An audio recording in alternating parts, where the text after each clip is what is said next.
بسم الله الرحمن الرحيم. السلام عليكم ورحمة الله تعالى وبركاته. السلام عليكم ورحمة الله تعالى وبركاته. دمان waxaan xagga ka salaaminaa ka soo qaybgalayaasha carwada runtii jaamacadda France Fanon xaggan maanta waxay kaga qayb qaadanaysaa carwada inaanu adeeg caafimaad oo ballaaran aan ummadda siino oo ay ka mid tahay inay dhiigooda ogaadaan macaanka iska baadhaan cholesterolka runtii waxaan kaga qayb qaadanaynaa adeeg caafimaad oo dhammaystiran oo aanu dhammaystiranahay bulshada waxaan idin soo dhawaada wax lacag oo la idinka qaadaya ma jirto waa adeeg caafimaad oo free welcome baan dadlaanaya kolay waxa weeye qofka bilaadanka dawada waxa lagu raacinayaa wixii ku habboonaa dawadiisii ayaa loo sheegayaa wuxuu ka cabanayaa loo sheegayaa runtii intaasba waa arrin qiimo badan wixii kale intaa soo raacan insha Allah waan la wadaagnaa dadweynaha magacayga aniga uu yahay Cabdirasaaq Axmed Ismaaciil ahna madaxa diiwaangelinta jaamacadda France Fanon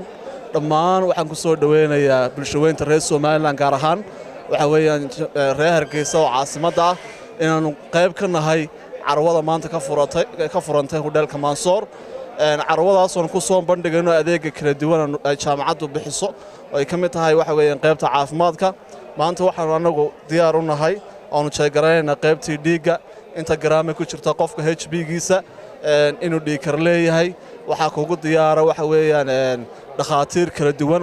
oo professional ah soo kale waxa ku jirta dhakhaatiirta ilkaha oo iyaguna qaybtooda ka qaadanaya adeega jaamacaddu ay bixinayso oo dhan waa free cid wax la charge gareynaya ma jiro tala bixintiiba ku jirta marka waxaanu dhammaan bulshooyinka reer Soomaaliland gaar ahaan Hargeysa ugu bishaareynaya jaamacaddu marka diyaar u tahay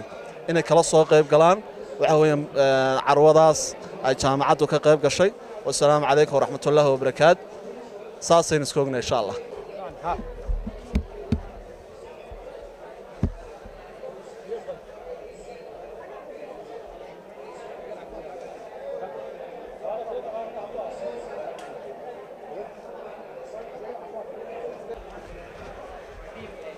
qaybta jaamacadda Fanon waxay sameynaysaa adeeg bilaash ah oo ummadda lagu baarayo tastiga dhiigga iyo cabirka iyo talo caafimaad marka anigu wariga ku jiro imika waa la baaraya waxaan u diyaar garoobayaa in la baaro